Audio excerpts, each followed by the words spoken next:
Hello friends, this is Dr. Vanna. Welcome to all of you. Today's lecture is on the topic tubular reabsorption and secretion under the topic urine formation. In the previous lecture of the renal tubular reabsorption and secretion, we have discussed in detail about the different mechanisms which are involved in reabsorption of the different constituents in the renal tubule, as well as different ion channels and transporters in detail. And in the previous lecture we have discussed about the transport of glucose as well as sodium in detail. So in continuation we will discuss about other constituents of the filtrate, how they get reabsorbed or how they are some substances are secreted out into the renal tubules. So first of all we will discuss about the potassium and chloride ion transport through the renal tubules, how they are reabsorbed or how they are secreted out into the renal tubules. So as we know, the maximum portion of the potassium ion, it is reabsorbed into the PCT part, and it's only 20% is reabsorbed into the thick part of ascending part of loop of Henle.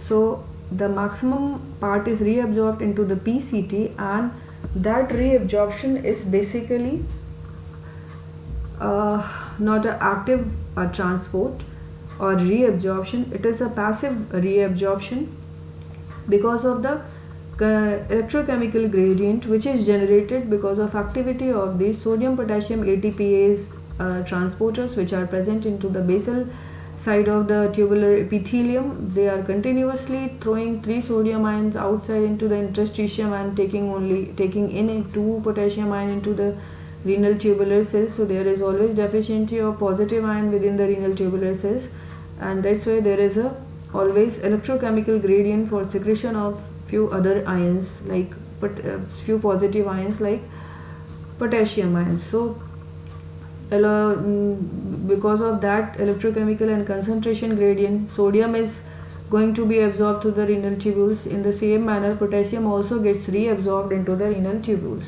and maximum is reabsorbed, that is about 65% is reabsorbed into the proximal convoluted tubules. There is no active reabsorption. But whereas into this, when we reach this fluid reaches into the thick part of ascending part of loop of Henle, there is a sodium potassium 2 chloride transporter which actively reabsorb the potassium ion along with the sodium and chloride ions from renal tubules into the interstitium or into the blood. So this is the active transporter of the potassium ion reabsorption only. So the potassium ion gets reabsorbed into the PCT and the ascending part of the loop of Henle, and in rest of the part of the loop of Henle, that is into the DCT and CT, it gets actively secreted out into the renal tubules. Here into the principal cells there is a antiport channel called sodium potassium ATPase channel, and this antiport channel is continuously secreting out potassium ion into the renal tubules in exchange of sodium ions. Sodium ions are taken into the renal tubular cells and potassium ions are continuously secreted out into the renal tubules, and the activity of this antiport channel, it is being regulated by the hormone aldosterone. So the main driving force for the secretion of potassium ion into the renal tubules is basically the reabsorption of sodium ion under the influence of aldosterone. So the secretion of potassium ion, it depends on the activity of this antiport channel, which is again regulated by the hormone aldosterone. And some diuretics drugs like the potassium sparing diuretic, that is spironolactone, when it is given, so it blocks the activity of this sodium potassium antiport channel. So there will be lesser reabsorption of sodium ion, and in the exchange there will be less secretion of potassium ion. So that's why it is called as potassium sparing diuretics. Whereas the loop diuretics, when they are blocked, they cause loss of huge amount of sodium potassium ion along with the sodium and chloride ions. But when these diuretics, that is called potassium sparing diuretics, because they spare the potassium, they do not cause the loss of potassium, they reduce the loss of potassium ion into the renal tubule, because they check the reabsorption of sodium ion. So when the reabsorption of sodium ion is checked out, so ultimately the secretion of potassium is also reduced. So this is about the reabsorption and secretion of the potassium ion. And one thing more important is about the potassium ion is that the reabsorption of potassium ion into the PCT, it depends on the rate of flow of tubular flow of the filtrate. As the rate of flow of tubular filtrate is faster, so it gets less connection time with the receptors. That's why maximum part comes into the next part of the renal tubule, and over there it gets a very less amount, it gets reabsorbed. Next ion is the chloride ion. So again the maximum part of chloride ion is again reabsorbed into the PCT, and it is passive transport. Again, this transport of the chloride ion or reabsorption of chloride ion depends on the electrochemical gradient which is generated by the sodium potassium ATPase, which are present into the basal border of the PCT. So along with the reabsorption of sodium ion, passively there is to maintain the electronegativity within the cell, there is a reabsorption of chloride ion. And there is another ion sym-port channel, that is called sodium chloride sym-port channel, which is present in the basal border of the PCT cells. So along with the sodium ion, there is reabsorption of the chloride. There is passive reabsorption of the chloride because of to maintain the electronegativity. There is paracellular flow of the chloride ions also. So along with the solvent drag, along with water, few of the chloride ions, they pass through the paracellular space into the interstitium. Then coming to the next part of the tubules, here is the again in ascending part of the loop of Henle, sodium potassium 2 chloride transporter, there is active reabsorption of the chloride ion. Then again coming to the next part, that is early part of the DCT, there is sodium chloride co-transporter, and it is again going to absorb the chloride ion along with the sodium ions. So these are the two main channels which are sym-port channels, that is sodium potassium chloride channels in the thick part of ascending part of loop of Henle, as well as in the early part of DCT there is a sodium chloride sym-port channels. Similarly in PCT also there is a sodium chloride sym-port channels. So there is a one active channel only, other are the sym-port channels through which sodium chloride gets reabsorbed. Either it gets reabsorbed passively in the PCT or through the transcellular flow it gets reabsorbed, paracellular flow it gets reabsorbed. So this is about the reabsorption of the sodium chloride. And there is the concentration of sodium chloride, it is being sensed by the macula densa which is present into the DCT. So if there is a decreased concentration of chloride ion itself, it can stimulate the macula densa cells. So the concentration of chloride ion have also capacity to induce the secretion of renin by the juxtaglomerular cells, and that renin through the renin-angiotensin axis operates and it maintains the concentration of sodium and chloride ion within the renal tubules, as we have already discussed. And when the diuretics are given, like when the loop diuretics are given, so this channel activity is blocked, sodium potassium chloride ion channel activity is blocked. So along with the sodium and potassium ion, there is a loss of chloride ion also. And similarly when the thiazide diuretics are given, So this blocks the activity of sodium chloride ion channel. So along with the sodium there is a loss of chloride ion also. Similarly, so in the cases of loss of ions, in case of introduction of diuresis to the patients, if there is alkalosis, so chloride ion is given for the management of the alkalosis. Now about the transport of hydrogen ion and bicarbonate ion. So basically here we will discuss in length about how this hydrogen ion is secreted out into the renal tubules and how this bicarbonate ion is transported and what is its effect on urine acidification. So as we know that the hydrogen ion is secreted out into the different part of the tubules and it do not get reabsorbed. The hydrogen ion do not get reabsorbed in any part of the tubule. So this is the peculiarity about the hydrogen ion, that it do not get reabsorbed in any part, rather it is secreted out in different part of the renal tubules, whereas the bicarbonate ions, they get reabsorbed in the proximal convoluted tubule, in the ascending part of the loop of Henle, as well as in the collecting duct also they are reabsorbed, and in DCT they are secreted out also.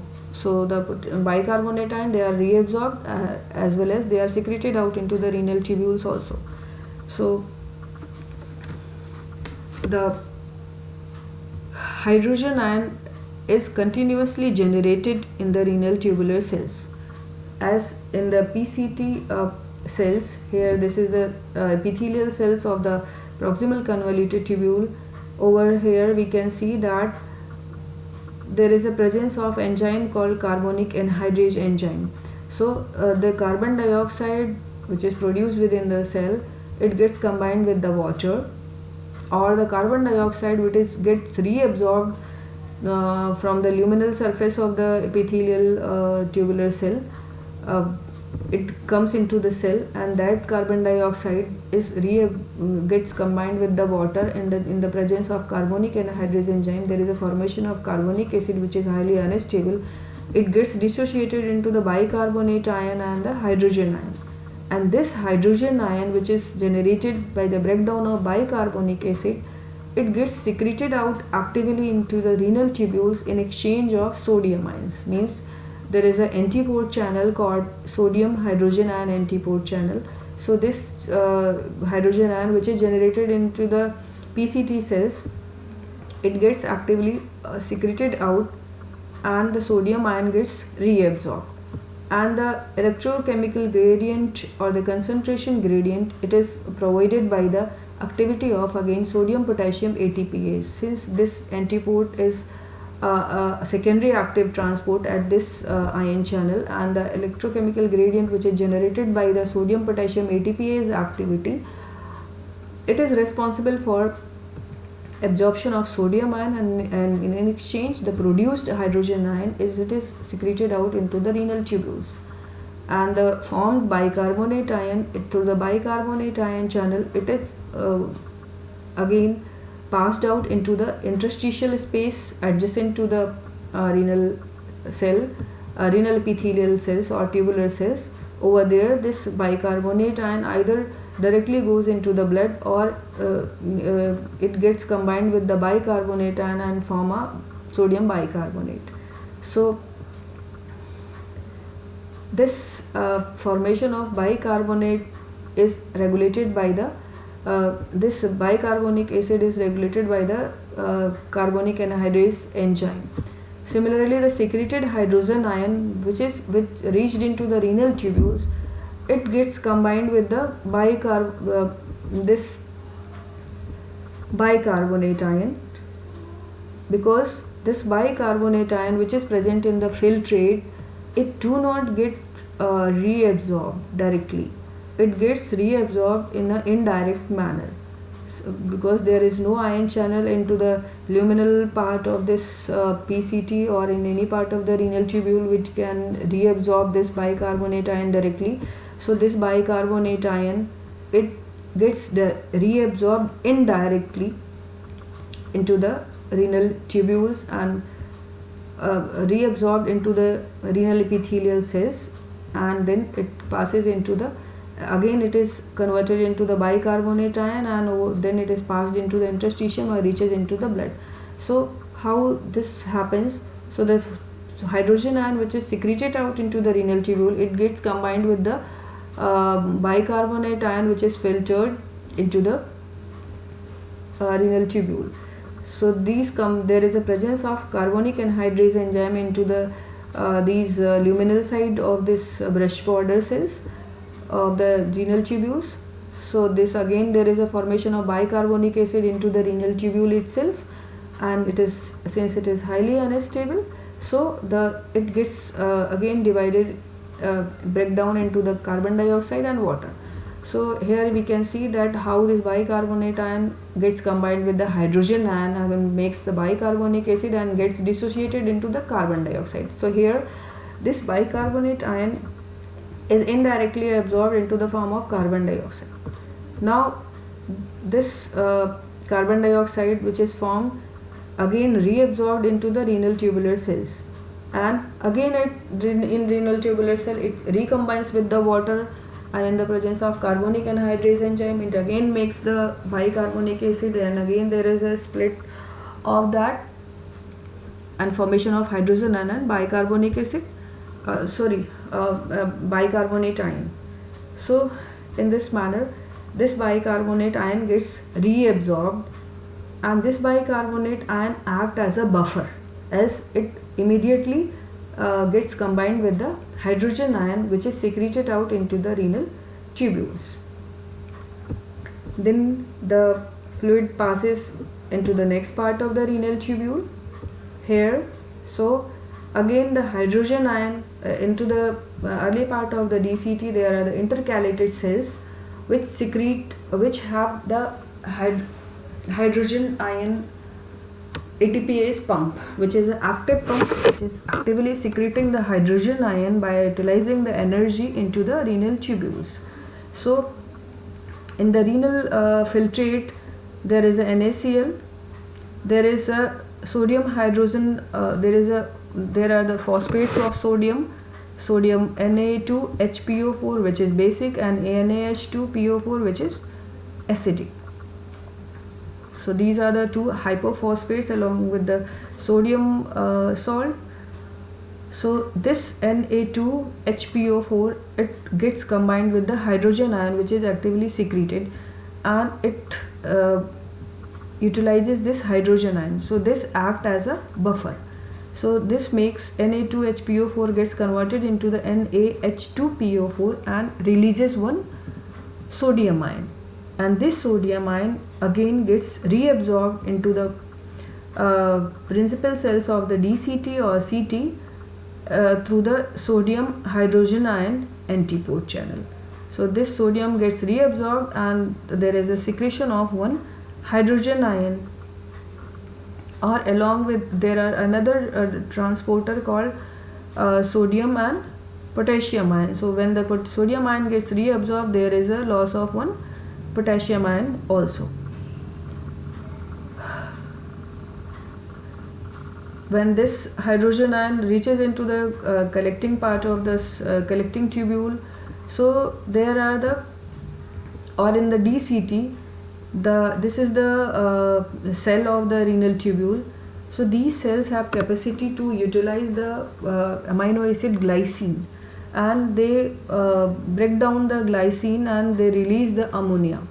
So this ammonia, it again acts as a buffer. It gets combined with the secreted hydrogen ion and make a ammonium, and this ammonium gets combined with the chloride and make a ammonium chloride salt. So this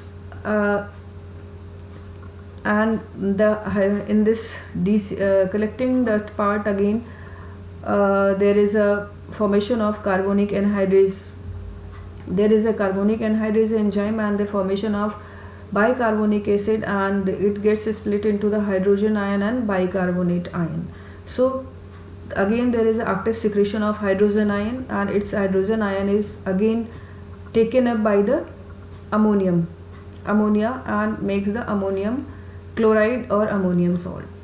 So the in this manner here we have discussed about that how in the different part of the renal tubule hydrogen ion is actively secreted, and it is taken up by the different buffers. So in the PCT, in the PCT, in the DCT cells and the CT cells, they have capacity, these renal tubular cells have capacity to generate bicarbonic acid in the presence of carbonic anhydrase, as well as there is the formation of bicarbonic acid into the renal tubule itself under the presence of carbonic anhydrase.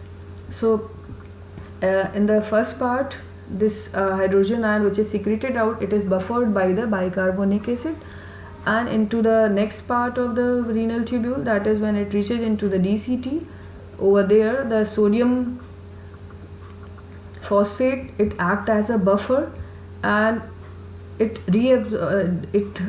utilizes the secreted hydrogen ion. As the hydrogen ion, when it is in excess in the renal tubule, or these hydrogen ion are actively secreted out from the renal tubular cells to maintain the blood pH. If there is excess of hydrogen ion into the blood, so what will happen?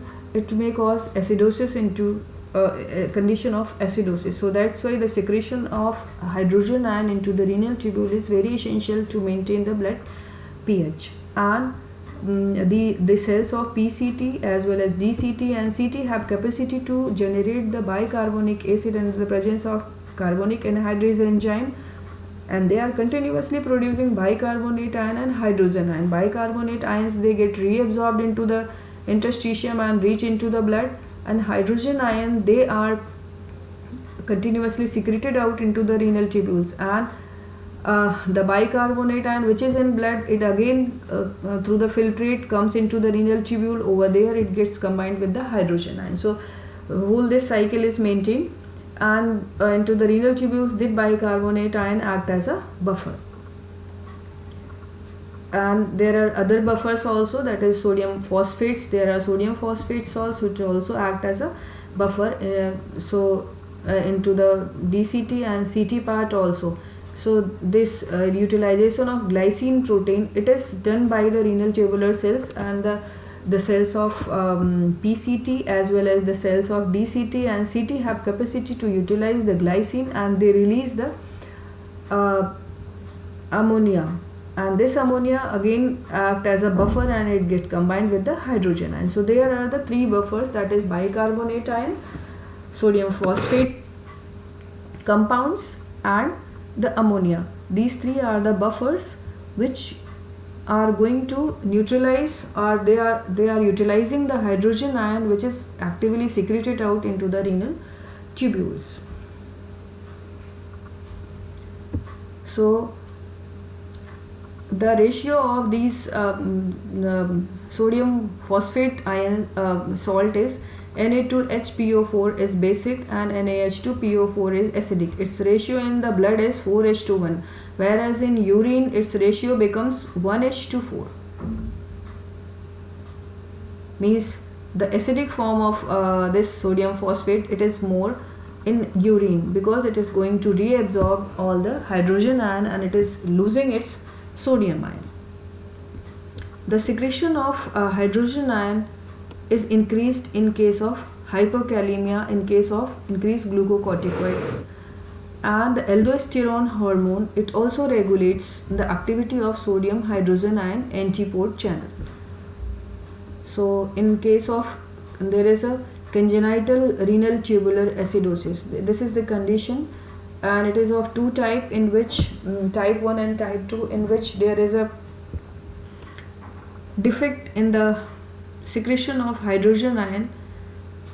So that's why there is a decreased production of bicarbonate ion. Similarly, in type 2 of the congenital renal tubular acidosis, there is a decreased reabsorption of the bicarbonate ions. Ultimately, both the conditions lead to decreased plasma bicarbonate ion concentration and lead to metabolic acidosis. So similarly, this is the since congenital condition. So in this condition, there is a defect in the renal tubules. That's why there is a less excretion or there is a less reabsorption of the bicarbonate ion, leading to metabolic acidosis. So similarly, in case of ketoacidosis or respiratory acidosis, the secretion of ammonium salt, it gets increased, and it gets increased at least 10 times. So because it acts as a buffer, so there will be more and more union of hydrogen ion with the ammonia, and there will be more formation of ammonium chloride ion. So that's why the ammonium concentration is increased in urine at least in 10 times.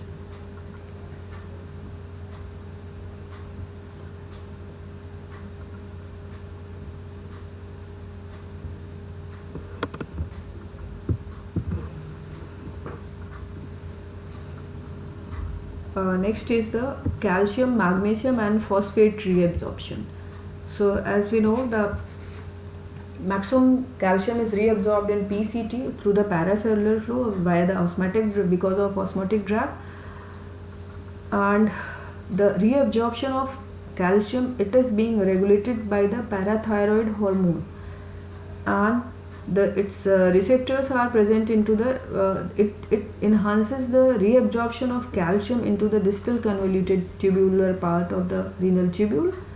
So how this operates, this renal calcium reabsorptions? Basically in the PCT there is a hormone, there is an enzyme called alpha-1 hydroxylase. So this parathormone basically activates the activity of alpha-1 hydroxylase enzyme in the PCT. That alpha-1 hydroxylase enzyme makes the active form of vitamin D, that is calcitriol. It converts 25 hydroxycholecalciferol into its active form, that is 125 dihydroxycholecalciferol, that is calcitriol. And that active form of vitamin D, it causes enhanced reabsorption of the calcium into the renal tubules as well as in the GIT. So these are this vitamin D and the parathyroid hormone, they are going to regulate the calcium secretion into the renal tubules. Next is the magnesium ion. It is again reabsorbed mainly in the ascending part of loop of Henle, and rest part is in the PCT and DCT. So maximum reabsorption of this magnesium is into the ascending part of loop of Henle, and its mechanism is still not known. Whereas in case of phosphate, it gets maximum reabsorbed in PCT, and it is again the reabsorption is inhibited by the parathyroid hormone. Here the reabsorption of calcium, it is enhanced by the parathyroid hormone, whereas the phosphate reabsorption, it is inhibited. So under the influence of PTH, the reabsorption of phosphate is less. And similarly glucocorticoids, they also inhibit the reabsorption of phosphate ions into the renal tubules, and it gets reabsorbed in DCT via the just simple diffusion methods. So there are some other hormones like vitamin D, thyroxine and growth hormone, which increase the reabsorption of phosphate. So the PTH and the glucocorticoid, they inhibit the reabsorption of phosphate to the renal tubules, whereas the vitamin D, thyroxine and growth hormone, they increase the reabsorption of phosphates. Now about the creatinine and urea transport in renal tubules. So I have told earlier about the creatinine, that it is only secreted out into the PCT part of the tubule, and it do not get reabsorbed at all. That's why the creatinine is used as a tool in the test of creatinine clearance test to measure the GFR. Whereas urea, gets reabsorbed just by the simple diffusion because of osmotic gradient which is present into the interstitial space. It is get reabsorbed along with the water because of this solvent drag into the interstitial space, and some part of urea, it is secreted out into the descending part of loop of Henle as well as into the collecting part of the renal tubule. So in this urea, its reabsorption is basically via the diffusion. There is no active reabsorption, it is via the diffusion or via the or under the osmotic gradient through the paracellular flow.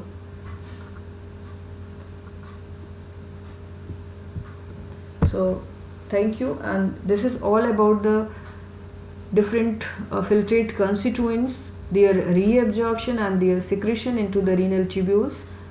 And in the next lecture we will discuss about the urine concentration and regulation of water in the formation of urine. Thank you.